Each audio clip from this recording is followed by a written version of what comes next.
right. Well, this might be our group this evening. I have a co-host from Silicon Valley Pet Project today, Ashley. She's going to be helping out, watching the chat and making sure I catch all of your questions. So feel free to ask your questions as you have them, and I will either try to answer them as I go, or there'll be time for questions at the end, and I'll make sure that I grab those. And Ashley, you're now in charge of letting people in as they join. Let me know if you have any issues, and we can get started. I do want to let everyone know I'm recording this.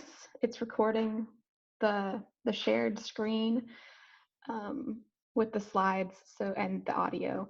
So just so you're aware, that's happening, and that's so I can share it with the people who registered but weren't able to join us live. All right, so today I'll be back. We're talking about separation anxiety and other leave alone related issues, because there are a number of them. It's not all about separation anxiety. There are other reasons we might have issues when we leave our dog alone. My name is Jessica Char. I've been talking for almost 5 minutes without saying that, so I'm happy to be here with the support of Silicon Valley Pet Project, talking about this issue that's on everyone's minds as we are not leaving our dogs and starting to get worried about what's going to happen when we do. There we go. So today's plan is to talk about types of leave alone issues. Again, separation anxiety, not separation anxiety. Which is it? What do we do about it? So if you decide it's not separation anxiety, what do you do? If you decide it is separation anxiety, what do you do? And then setting your dog up, especially if you have a new dog, up for success when we actually go back to working outside the home. And then, like I said, time for questions at the end. So include your questions in the chat as we go, but also know that I will leave time at the end. I'm rearranging all my screens so that hopefully everything shows properly. Okay. Quickly about me, again, my name's Jessica. I am the owner and trainer of Canine Engineering, which is a dog behavior modification and training business, providing private one-on-one support to owners. And also Feline Engineering does the same thing, but for cats. We do know that cats can suffer from separation anxiety and separation-related behaviors, but it's much less common, so today we're focusing on the dogs. I'm a member of the International Association of Animal Behavior Consultants and the Association of Professional Dog Trainers.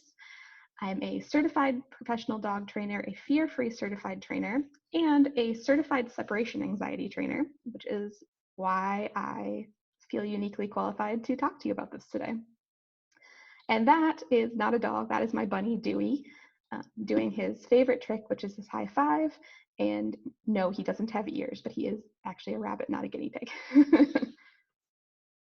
Okay, so let's see if I can launch my very first poll.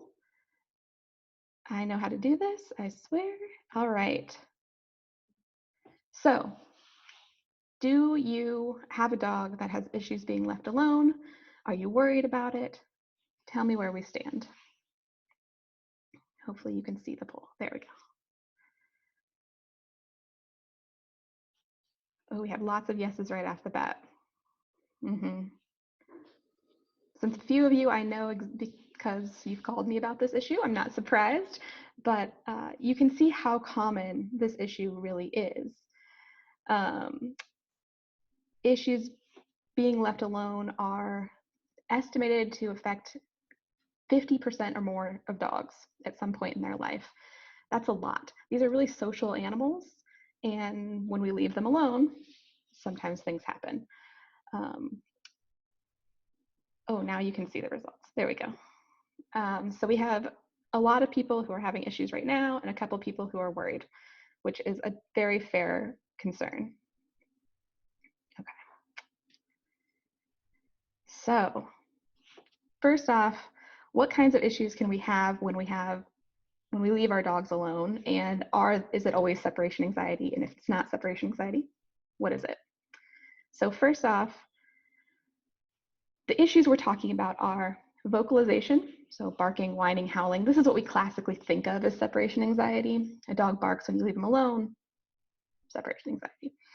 Destruction, chewing, digging, say tossing things around the house, so throwing a party, peeing and pooping in the house, self-mutilation, chewing on feet, tails, injuring themselves when alone, sort of other things related to being alone, pacing back and forth through the house frantically, drooling, trying to escape out the door and follow you every time you leave. And then at the bottom here, I added a few other things that sometimes get lumped into this category. People worry, is this separation anxiety, general restlessness in the house, even when their person is there, that Velcro dog phenomenon where the dog wants to be with you no matter where you go in the house. They're crying at the door when you try to go to the bathroom. And then the sort of demand barking, the dog that insists that you pay attention to them sort of wherever they are and don't leave me, come back kind of barking. So the question I want us to ask is, first of all, does the problem only happen when you aren't home? Because that's a classic part of separation anxiety, is you aren't there. So for example, is your dog house trained? Are they only peeing or pooping when you're not there? Or do they sometimes do it when you are? Or would they do it if you weren't there to take them out? That's one of the keys to deciding the difference. Is this a sudden change your dog is going through?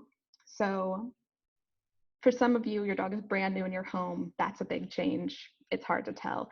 But if a dog has a sudden change in behavior, we want to ask, is there something else going on? Because they were okay being alone and now they're not.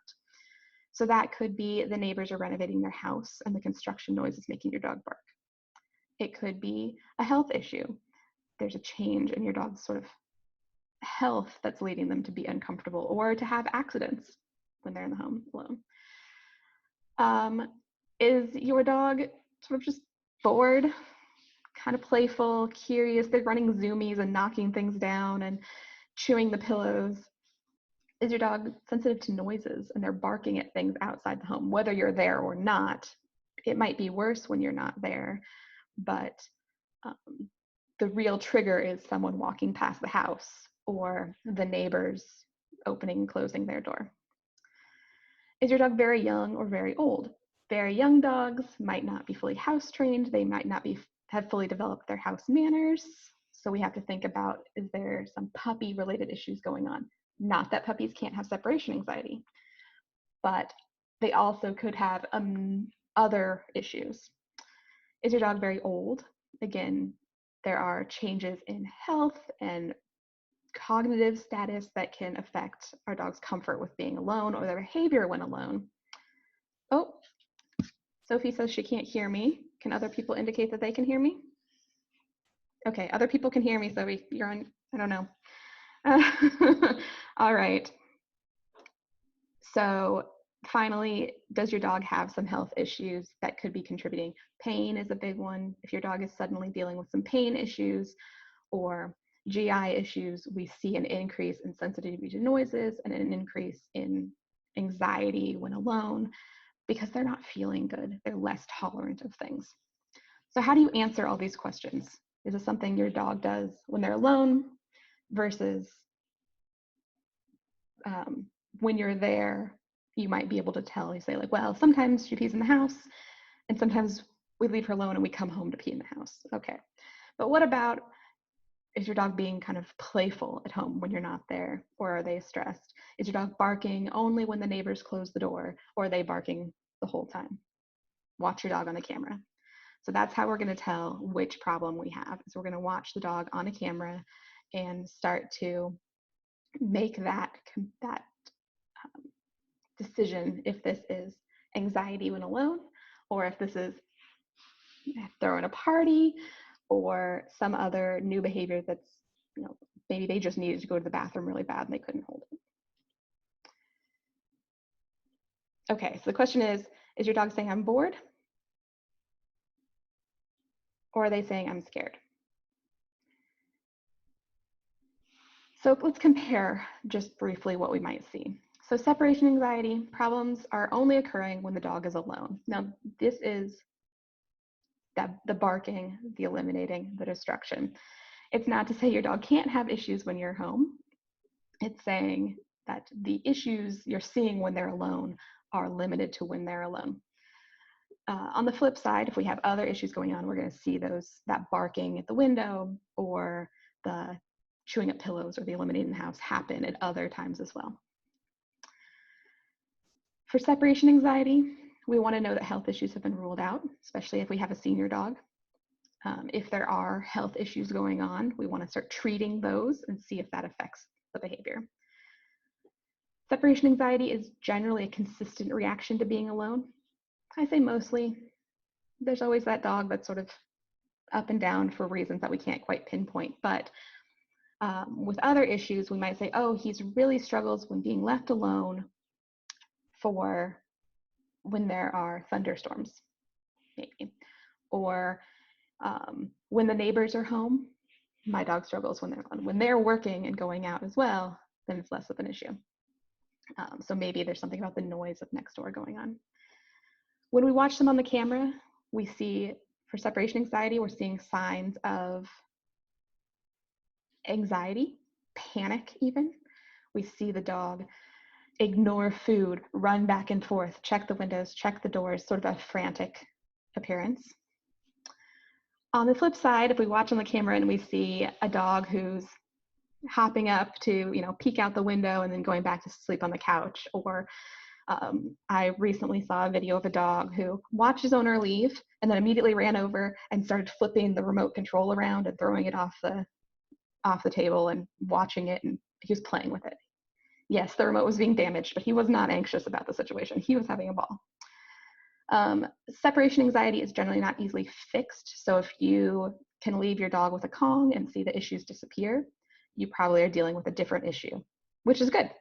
Other issues are often easier to fix. It's not a problem if you find that it's easy, but just being aware that for separation anxiety, we're unlikely to quickly fix it with adding a Kong or closing the curtains, where other issues we're going to see that. And that's what we're going to get into next, is if we've identified other leave alone issues beyond separation anxiety, what can we do? Because there's a whole list of possible options we have to deal with, right? So we could have health issues, we could have boredom, we could have a dog who's barking at things outside the house, sort of chase them away. And I want to kind of go through some of these and what you might do about them. So the first one I hope is obvious. If your dog has health issues, they need to go to the vet. So this should be ruled out, especially if you have a senior dog, especially if this is new behavior. If you see changes in your dog's comfort being alone, check them for health issues. Issues where they've suddenly lost their house training, things like that. So we won't go into specifics, but that does it. All right, so then we're going to jump into the dog just isn't house trained, or they're not chew trained, meaning they haven't figured out that the coffee table isn't a chew toy. They're bored. And I'm also going to touch on this idea of confinement anxiety as something separate from separation anxiety. So often with dog issues, with many dog issues, the right setup can prevent a lot of problems. A crate, an exercise pen, or a gated or closed off area, all three of these are limiting the dog's options and preventing mistakes. So again, this is for the dog who isn't house trained. We're looking at crate training them or using a small pen to work on their house training. A dog who doesn't know yet what to chew and what not to chew, and they're just chewing out of enjoyment of the activity. Again, confining them to an area that prevents access to those things. On the flip side, if the dog is stressed because they're in a crate, separate from stressed because you're leaving them, we can give them a somewhat larger space and we might eliminate that concern. You're going to find that out by watching them on the camera. Watch them in their crate. If you're using a crate, see what's going on. See that sign of anxiety. Let them out of their crate. Just loosen your house. Watch them again. And if you see just a night and day difference, you know that the crate is your biggest issue, and you can use a different type of confinement area to help your dog feel comfortable when they're alone. Some dogs can be claustrophobic. It's just the crate that is the problem. So crates are nice. I will say for house training, for preventing access to, I call them forbidden items, where a dog is learning what to chew. This is Brandy, the puppy in the crate there, working on her Kong. Otherwise, she gets into all sorts of mischief, not because she's stressed to be alone, but because she's a puppy. Crates require training to get used to them. And of course, if the dog's issue is the small space, a crate is going to exacerbate that. The exercise pen, or the X pen, you'll often hear it called, can also be good for house training. Some small breeds might find a corner to potty in, but you're definitely minimizing your accidents. Again, keeping the dog away from things they shouldn't be chewing on. Sometimes you need less training for a pen because it's a little bit larger. There's more for the dog to do, more space to move around, though you'll probably need to introduce them to some degree gradually. And of course, an exercise pen might not be sturdy enough for a large dog or a very determined dog who wants to kind of escape over the top of that pen. You'd be surprised the number of dogs that can be kept behind a baby gate, but you might have to find out by, again, watching them on camera. And then the last option to remember is a gated or closed off area. This could be a dog-proof room. This could be the use of sort of heavier baby gates, sturdier gates that kind of remain in place a little bit better, double stacked gates.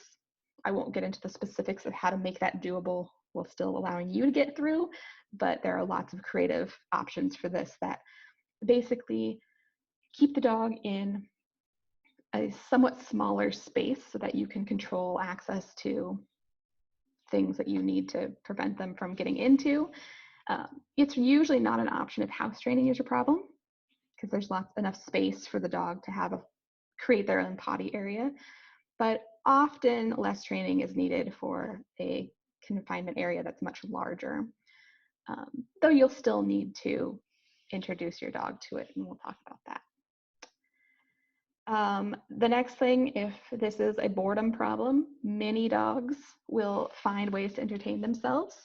So definitely, if you notice your dog is just enjoying themselves when you watch them on camera, or you kind of come back and notice that they've clearly taken a nap but also chewed on your pillow, we're thinking, what can I do to ease boredom and possibly eliminate access to some of those forbidden items? So food stuffed toys, chews, stuffed Kongs, and similar are great. Long-lasting distractions, great for enrichment. Any dog should have these things, regardless of their issues. If your dog is just bored when they're alone, or they don't seem to have any issues and you want to prevent them from being bored, this is going to be your go-to. For things to do before you leave them, we're thinking sniff walks, hunting for food. I talked about enrichment a couple of weeks ago. If you were able to join me then, enrichment can basically give your dog an experience that leaves them relaxed and tired for later in the day. So really encouraging them to use their nose can help them feel relaxed. You can also hide food around your house before you leave to give your dog something to do. Audiobooks, TV, and radio can be a form of enrichment for dogs that kind of give them just something to experience during the day. And music too. I put radio on here thinking talk radio, but music counts as well. There's just been some research that human speaking seems to be more effective in kind of calming a dog. And breaking up the day with a dog walker or using some doggy daycare just so that your dog isn't home alone as long could be an option as well. If the dog just needs a break in their day, they're happy to snooze for 4 hours, but not for 8.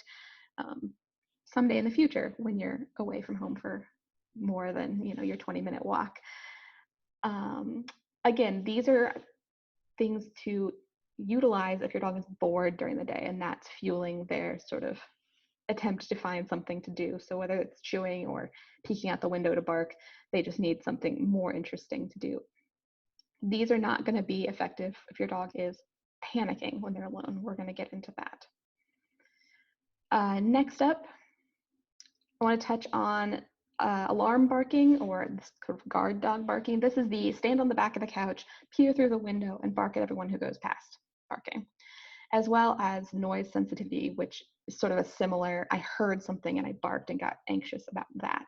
This could be noises outside. It could be related to weather patterns or fireworks celebrations going off, or noises inside the house, your furnace or something like that kicking on. So if you've identified that there's a trigger beyond being left alone, i.e. someone going past or a noise, um, that kind of needs to be dealt with in a particular way before you can ask if there's separation anxiety on top of that. If your dog's barking at things outside, blocking the view is usually the best and quickest way of dealing with it. Just don't let them watch those things go past. You might need to confine them in an area away from the front of the house or things like that. How far away you have to confine them is going to be dependent on the dog and your home. White noise to block out the noise, again, dependent on the level of noise outside and the amount of blocking out of noise you can do. Planning in advance, if it's something that's predictable, fireworks or thunderstorms or the neighbor's construction project next door, when the truck shows up, it's going to be a bad day. You might consider adjusting your schedule and just not leaving your dog alone at those times. Or often people have success with situational medications. So there are medications you can get from your vet that are targeted at this issue, where we kind of say, oh, once every few months, the neighbors set up fireworks to celebrate whatever holiday. I know that's coming up this weekend, so I'm going to make use of some medications, or I'm going to plan on being with my dog in the basement that night or whatever. And then desensitization, counter conditioning. We're not going to get really deep into this, but this is the training protocol that you would need to follow. So desensitization is exposing your dog to just a little bit of the thing that's stressing them out, a small amount of the noise, and pairing it with something amazing. That's the counter conditioning part. So if my dog hated thunderstorms, none of your dogs are experiencing thunderstorms because we live in California, but that's the example. I would play the sound of thunder on my phone, a very quiet volume, and pair it with food. If your dog hates the sound of the furnace going on, you might start with making sure that the furnace is unlikely, or the air conditioning, it's summer, the air conditioning kicking on. You might start with, before you leave the dog, you're going to check and see how likely is it to go on. Can I prevent the air conditioning from going on today without cooking my dog? And then I'm going to take him into the other room, far away from where the vents are, where the sound comes from, get it to kick on, give him treats, turn it off. Okay, so just pairing the noise with something amazing and delicious. We won't dig too deep into dealing with that, but that's the idea. Manage so that your dog isn't exposed to it, and train them to be a little more comfortable with the situation. At the bottom, I've lumped sort of demanding behavior and just a dog who wants to be with you. So this is a dog who, when you watch them, you realize they stand at the door and they bark for a few minutes, and then they're like, okay, whatever, nap time. They want to follow you all around the house. They want to be with you constantly. Or maybe they're kind of barking at you like, hey, it's time to let me in. Hey, it's time to let me outside into the yard. Hey, it's time to go for a walk, whatever. It's not behavior. It's behavior that's only happening when you're there, because it's about you, not about being alone. So first of all, train some appropriate behaviors. If you train your dog to sort of be quiet on cue rather than bark for your attention. Go to place, meaning go lay somewhere and stop standing on my feet. This lovely boy is doing. Building some confidence with solo activities in the house. So even when you're there, your dog is sort of actively doing something else and engaging in their own fun, like sniffing for food, playing with a food puzzle. And then I put on here, maybe you're just never going to pee alone. If your dog is perfectly happy to be alone when you're not in the house, but when you're there, they want to be with you constantly, maybe you just let them be with you constantly. It is not a sign of separation anxiety. It's not a sign that separation anxiety will develop. Some dogs stick with their owner like glue without ever having separation anxiety. Some dogs have severe separation anxiety, get through it to the point where they're able to spend multiple hours home alone without issue, and they still stick to their owner like glue. So if it doesn't bother you when you know it's not a concern leading up to something worse, don't let it bother you. Okay, so what if it is separation anxiety? So to be clear, separation anxiety is a panic disorder. It is a dog who, when left alone, melts down emotionally. Their mind sends them into a panic. It's not a training issue. It's not because they're not crate trained. It's not because they're not house trained or chew trained. It's not because they need to learn a new skill. It's because they need to learn a new way of feeling and existing when they are alone. So everything we talked about so far may or may not apply anymore, okay? Distractions and fighting boredom and crate training isn't going to be part of this conversation. Just to be clear, separation anxiety is not caused by being spoiled, sleeping in the bed with the owner, having birthday parties. This was literally studied. They asked owners, do you sleep with your dog, and do you throw your dog birthday parties? And it was not correlated with issues being alone. Okay, so it's okay. It's not about not being crate trained. It's not about the dog being controlling or dominant. It's just for whatever reason, the dog has a phobia of being alone and afraid, of being alone. And if you've ever experienced a phobia, even in a small way, you know that it makes no sense. It's not logical. So don't look for logic in your dog's separation issues. Just a run through of all the things we talked about before typically don't help with separation anxiety. So crate training, most dogs actually, and so we can still throw birthday parties, yay. Crate training often doesn't help with dogs that have separation anxiety. It, in fact, can make it harder because now they're confined and panicking. So they might do even worse. So usually eliminating crates is our first step. Food puzzles and distractions are just that. They are distractions that may or may not help. Many dogs ignore food. Some dogs will work on the food until it's gone and then panic. So we're not really addressing that feeling of being alone and feeling panicked. More exercise. Your dog might need more exercise, but it doesn't necessarily mean it will help them be comfortable being alone. Again, if I'm really, I work out really hard and I get really tired at the gym, it doesn't mean I'm comfortable going up onto the top rung of a ladder. Those things aren't related. My fear of heights doesn't go away when I'm tired. Another dog, many dogs still have separation issues even when another dog is brought into the home. Some dogs it is helpful, but I urge a lot of caution before bringing home another dog to cure your dog's separation anxiety. Even if they do well when you borrow a dog, it doesn't always last. So unless you want a second dog and you want them and you want to try that, that's fine. But if you're purely getting a second dog to deal with your dog's separation anxiety, please don't. And then finally, being a better leader, better pack leader, implementing a nothing in life for free kind of plan where your dog has to work for everything and they're not, they're not being spoiled, they're being put into their place within the pack. Again, that's attempting to take something like a logical reaction toward an illogical phobia. Your dog doesn't need you to be a better leader. They need to learn to feel safe.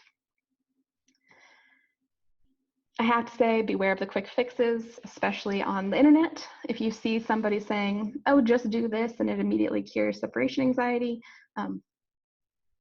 be very, very wary. So especially when it's punishment tools, anti-bark collars, electric fences, or these like electric mats. So if the dog steps on it, they get like a shock or a static experience. I've seen some weird. At best, these are suppressing the signs by making sure the dog isn't barking because the dog is being punished for barking. So they might stop. Depending on the dog, they might not. Panic is a really strong feeling and your dog might not stop barking just because they're being punished. But if they do, you're often going to get different signs. So you're not addressing the emotions, the reason the dog is barking. You might end up with a dog who digs at the door or chews their tail off because they are being punished for barking.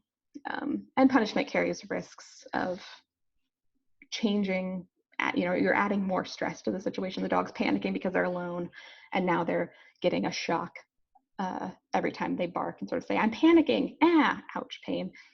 It's just not good. So please don't do that. This sort of Fort Knox crates, these unescapable crates, again, might keep your house from getting destroyed, but they're likely to make anxiety worse. They're not addressing the issues, and dogs can get hurt trying to chew their way out of these crates. So just being aware that we really need to work on those underlying emotions. And unfortunately, I even put a sad face. A lot of calming products, there's just really little evidence that they help. And some of them might be useful along with other training. I call these the icing on the cake.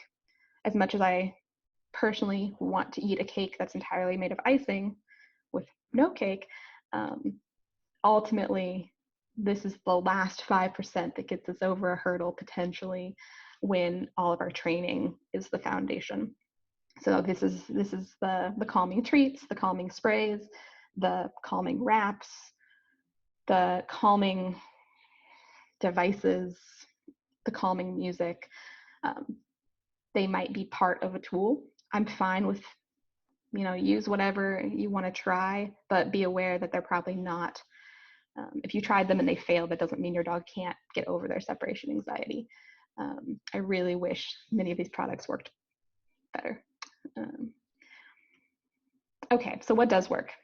So desensitization works. Desensitization is breaking a scary situation down into tiny steps that can be tolerated without causing panic. So I mentioned earlier, I'm scared of heights.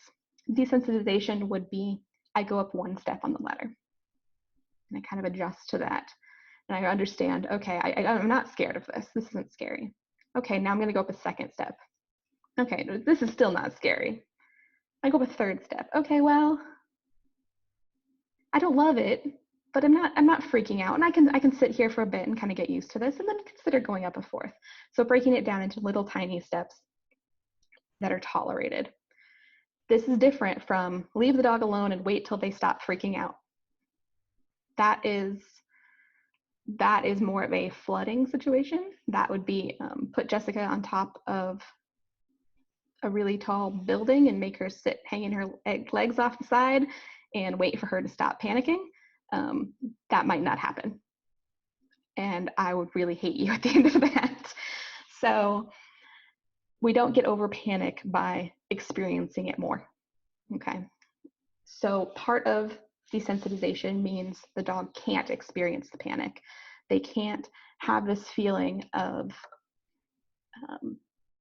well, sometimes it's safe. My owner is practicing only little bits, but every so often they leave for 8 hours and I am left in a full-blown panic. They're not going to recover. That's going to set them back. So protecting the dog from not being alone to the point of panicking. Needing an understanding of the dog's threshold. So where is that line between I'm okay and I'm panicking? Is it 5 minutes? Is it 30 minutes? Is it 2 seconds? And there are dogs with all of those thresholds. And we're only pushing the dog just as much as they can handle. How do you tell? You watch them on the camera. So I made this little crazy graph to show what this training often looks like. And you'll see at the bottom, it's time months. Okay, so when we do this push only as the dog can handle, we make some big jumps up, we have some times down, we have some slow, but that is the process that works. Notice I don't talk about picking up your keys and putting them down over and over again. With a desensitization plan that focuses on the time the dog is alone, we don't have to worry about those other things. They get rolled into the process. So you pick up your keys and you step outside for a second and you come back in. The keys stop predicting that you're going to leave for 4 hours and the dog's going to be panicked. So the dog stops seeing these things as predictive of a panic situation and can feel safe. Works much better just to focus on the actual issue we're trying to focus on. If you're looking for a trainer to help you with this, because this sounds complicated, it can be. So just remember, when choosing a trainer, you can't punish away issues that are based on anxiety. Many trainers aren't schooled in how to deal with this, and so they might not be comfortable taking these cases on. I say because poor outcomes, that means the dogs don't get better, and it's disheartening to everyone involved. So I'll put in a plug for certified separation anxiety trainers, but I'll also share what a certified separation anxiety trainer does that other trainers might do as well. So the training is done remotely. You're watching the dog, and you're watching the dog every single time they're alone. So you know that you're not pushing them too far. And you don't have a trainer kind of coming over and coaching you. Fully custom training plans, you're not gonna, this is hard to do following a book. It can be done. I can recommend that. But you have someone coaching you every step so that you understand the dog's threshold and what that tiny step looks like. And they're not promising that this is going to be fast. So a good trainer isn't promising that it's going to take X number of weeks, because this is a phobia your dog is overcoming. So something to think about if you reach out to a trainer and you feel like they are, talking about punishment or talking about it only taking a day or a few weeks or whatever. Be very wary of that. You're also going to need to talk to your vet. If you're dealing with serious separation anxiety or even mild separation anxiety, vet intervention is hugely beneficial. Most dogs will need it. Anti-anxiety medication along with training just really speeds things through and improves welfare for your dog, meaning your dog is no longer as stressed. Getting into the idea of supplements, things that you buy over the counter or things that aren't full sort of medication, just know that not all of them are created equal, and they can be very expensive. So something to think about when you're choosing the right option for your dog. You'll still need to do the training, and you'll really need that ongoing relationship with your vet or a veterinary behaviorist. So if your dog is dealing with anxiety issues, make sure your vet is part of the conversation and really be open to the options they're presenting you. All right. So your dogs some of them are having issues, some of them are not yet having issues. What can you do right now to start to set your dog up for success in the future? Someday life will return to normal. I put normal in quotes. I don't know what normal is going to be, right? So if you have a dog who was doing okay, maintaining your dog's routine is going to be really valuable to them. So meals, exercise, and quiet time away from you. If they were previously crated at times during the day, make sure you're still keeping that going, even if it's just for a short amount of time, reminding the dog that that's still a nice place that they can enjoy. You can walk away, you can go for a walk without them, no big deal. If you don't have a dog that's crate trained, crates are really nice tools. I won't delve into all the reasons I think crates are great tools, but this might be a time to work on some crate training, even if it's something you're going to use only when you're home.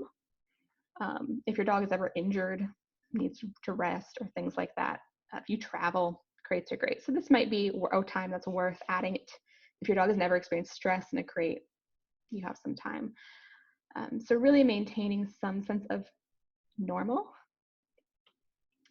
If you have a new dog or puppy and they have for the last 2 months basically been like little goose here, this was my SVPP foster dog many months ago now, sitting on my partner's lap, basically just glued to us, as adorable as can be.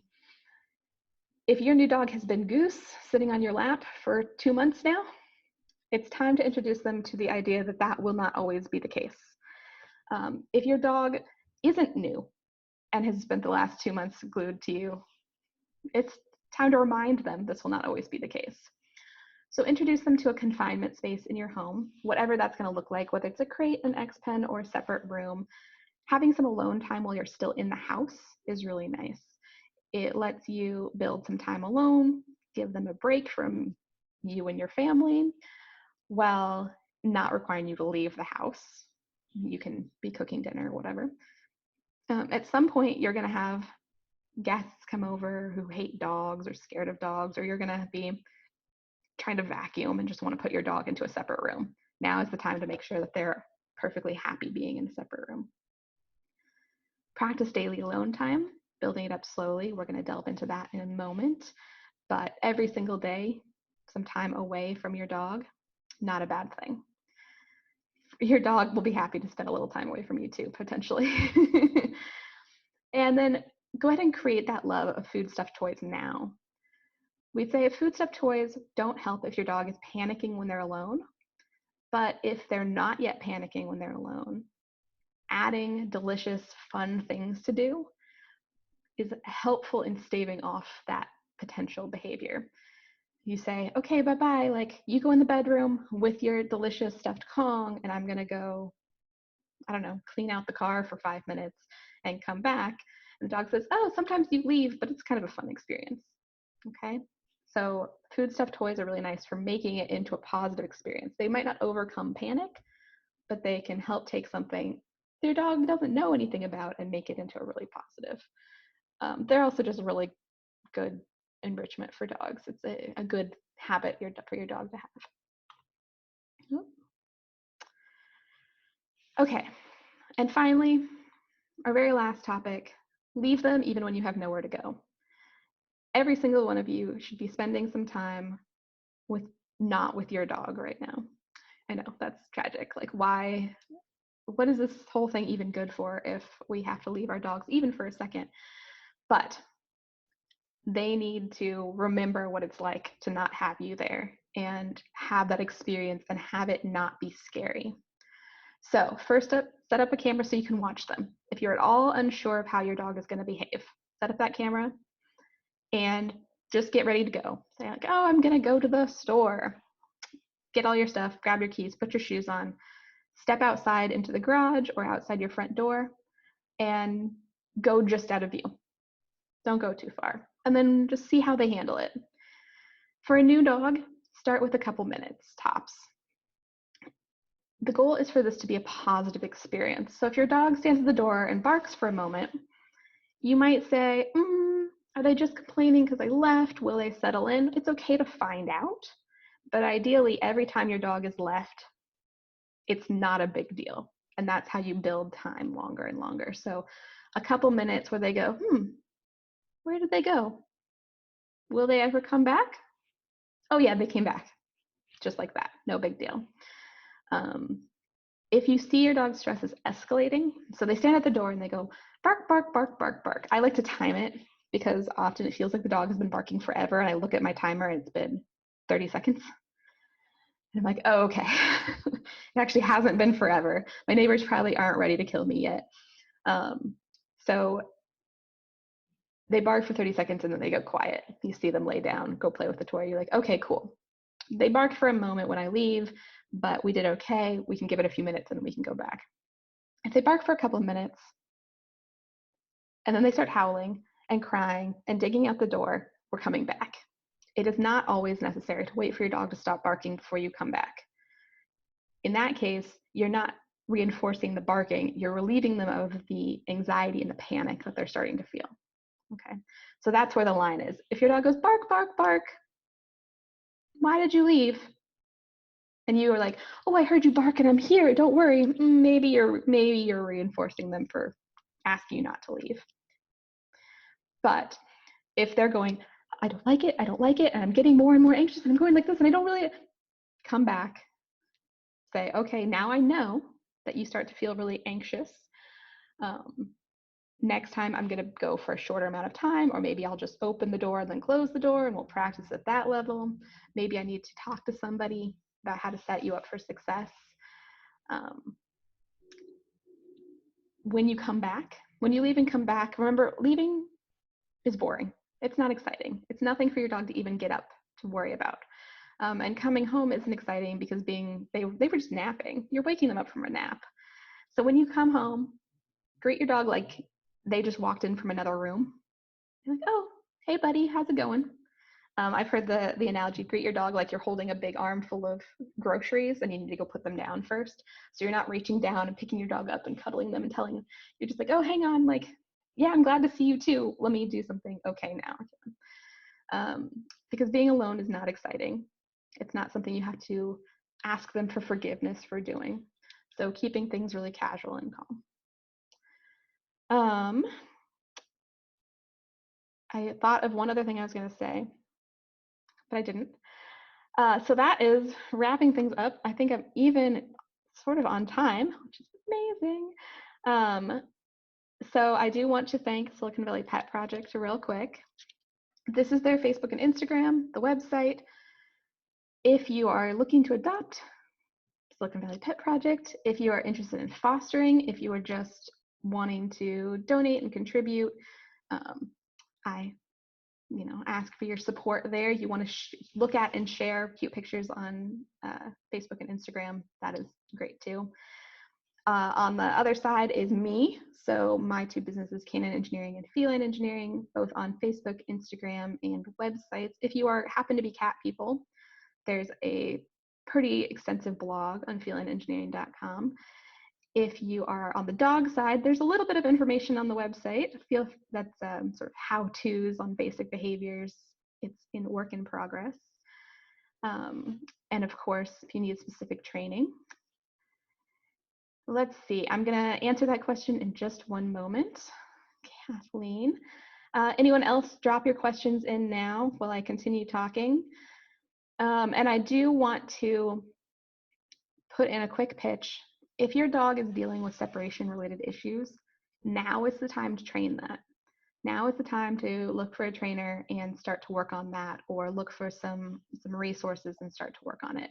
Because part of the process, as I mentioned, is not pushing your dog to the point of being panicked. So not leaving them alone, except for during the training. And so that means that says they have more foster families than dogs. So training needs to be done when you don't have to leave your dog alone. This is conveniently that moment. So I highly encourage you to start working on that training now if it's something that you think you're going to need to deal with. I want to throw another poll up here for you real quick. Just asking about future topics. So I know that many of you were able to join me 2 weeks ago for my Board Pets Enrichment Talk. And in 2 weeks, we're going to be having another one. I think that I know what it's going to be, but I would love to hear what you are interested in hearing about. Feel free to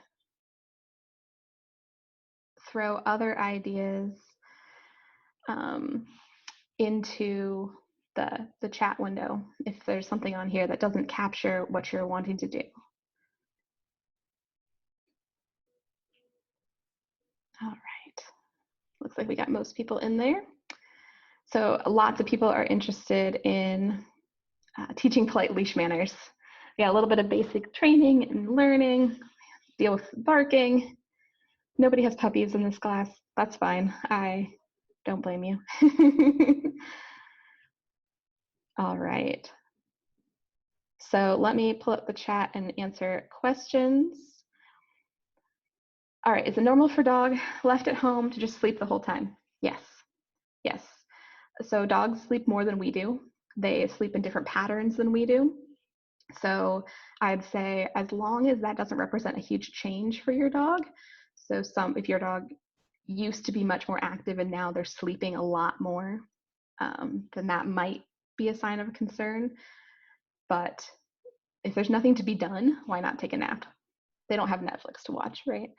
So you could try leaving your dog something fun to do, like a food toy, and seeing if they spend some time doing that and some time taking a nap. But man, I wouldn't mind taking a nap all day. Yes, we have a little bit of talk about fostering. There aren't many dogs available to foster right now, but it's still nice to know who's interested. someone else used a shot collar on my dog. Is there something I should do differently when he reacts when we leave? So just throw that away. Throw away that history in your mind and say, Snoopy has a new life now. And if Snoopy barks when we leave, we're going to fall back on these questions of, is he continuing to bark? Is he barking for a minute and then kind of being like, oh, I guess no one's coming back, and then becoming quiet? Then you may or may not worry about that. Depends on how concerned you are. Is he barking at things outside the home, at noises? Is he barking because of these signs of anxiety and panic? And starting from there. So uh, he can forget that experience. It's not going to sort of leave a lasting impression necessarily. Certain breeds that are more prone to separation anxiety than others. There is speculation. There are people who will tell you that. I'm not sure how well studied that truly is. Certainly, there are some breeds that people sort of say are prone to separation anxiety, breeds that bond very tightly with their person, but it is not well understood what actually causes separation anxiety. And often the studies use surveys to ask people about their dog's behavior alone, and people sort of say, oh yes, my dog barks because the dog barks when they leave, but maybe the dog doesn't bark the whole time, or maybe the dog is barking at the mailman coming only, or maybe the dog does have separation anxiety and we're not. It's hard to tease out those different things without doing full studies where they watch the dog. There's a video out of the UK about dogs and separation behaviors, which is interesting and has some questionable moments as well, but where they watched dogs and they measured the cortisol levels, the stress hormone levels, but they didn't make breed links. Letting your dog know it's okay to enjoy the treat and Kong when you're leaving. My dog likes to save them and refuses to enjoy them in my absence. So I would ask in that case, is he too stressed to eat them? So I'd watch and sort of say like, oh, he's just not eating, he's napping. Then maybe he doesn't get to have those. I mean, maybe not, you don't bother, or you leave him some other varieties of things to see if he's tempted. Some dogs don't really eat those things when we're not home. It could be a sign that there's some anxiety there. He's sort of nervous because that you're leaving, and that's the sign that he's nervous, is that he's not eating that. So I say the best thing to do is to just watch it on the camera and sort of see, like, can we tell if he's anxious? And if he's just chilling or sleeping near the door or patrolling the house kind of calmly, then don't waste the peanut butter. And also making sure your dog gets those things when you're home and they fully understand how to eat them. If you only give a frozen Kong when you leave, your dog may just not be very good at those. So that's another thing to think about.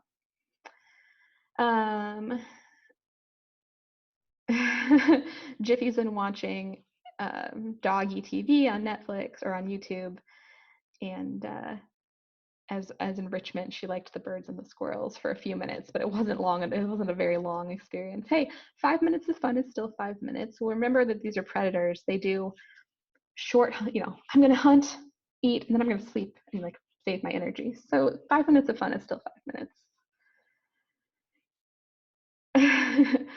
A lot of people's dogs will wait.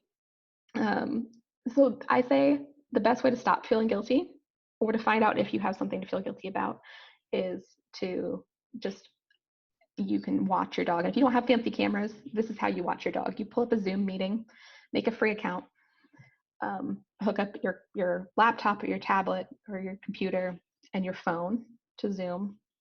So you're looking at the same meeting, point it at the front door usually, or your dog's crate, and then leave and just watch. Really, really easy. Don't make your life complicated.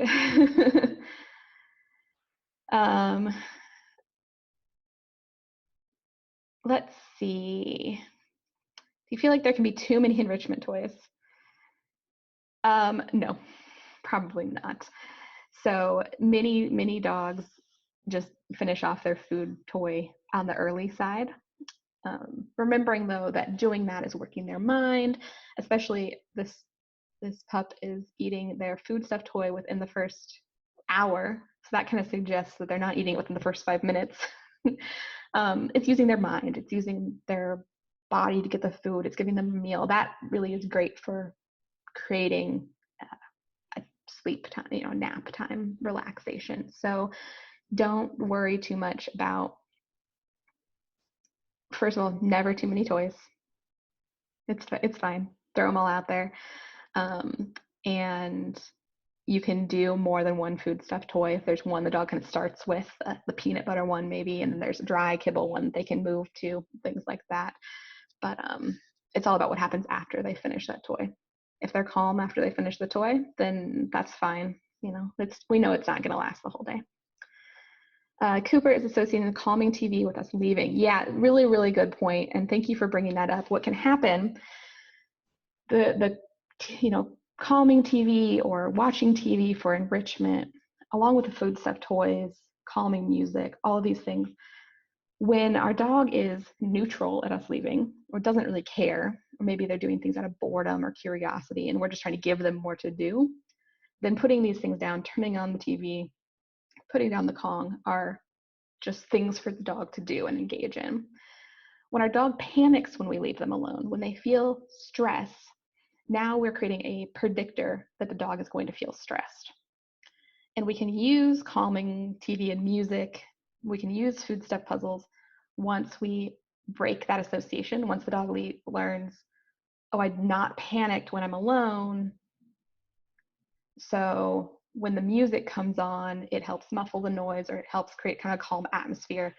And I'm learning that I'm never panicked during that. So if you're kind of using something to compensate, to try to fix that anxiety that's not quite working, it just becomes another predictor. It just becomes another picking up the keys. And in that case, you have to ask, is it better than nothing, or is it actually making things worse? And should we discontinue that and go from another option? Oh, can you reinforce separation anxiety? So separation anxiety, no. Separation anxiety is a panic disorder. I'm sure there's ways of kind of making things worse, but again, the ways we're going to make them worse are by just forcing the dog to endure that, or setting the dog up so that they're experiencing that. If you think about a fear you have, or a fear you can imagine happening, spiders, heights, these things, someone kind of rushing over and saying, oh, you're freaking out, like, let me help you, calm you down, isn't going to make you be like, oh, I should be scared of spiders more. It's going to make you go, okay, like, this is a person I can trust and who's here to help me. So we don't think of reinforcing fear in that way. Now, if it's not separation anxiety and it's some sort of demand barking, where the dog is sort of barking for a few seconds or a minute and then settling down for a nap, and we're rushing back in that first minute, like, oh my gosh, you're barking, let me calm you down, then we might create a dog who barks to get us to come back, and that becomes that demand barking sort of situation. So it's about defining, is the dog getting worse as we leave them, or are they kind of barking, realizing we're not there to do anything about it, and then calming down and occupying themselves? That makes sense? My bunny is great. He is so happy to have both me and my partner home. We joke, so rabbits are crepuscular, which means they're not awake during the day or the night, they're awake in the mornings and the evenings. And I swear the rabbit is like awake more during the day now and just like randomly like comes out and like demands attention from me. It's very cute. And I work from home a lot normally even, but yeah, he's being very good. All right, any last questions? It's a big topic because we're covering a lot of different issues. Separation anxiety is a big, challenging topic. So definitely reach out to me if you have more questions, and check out my website. It has a little bit, but I can definitely point you to other resources if you're just interested in learning more and sort of getting more information about this. And thank you all for joining. It's been really fun. Lots of great questions. So there's the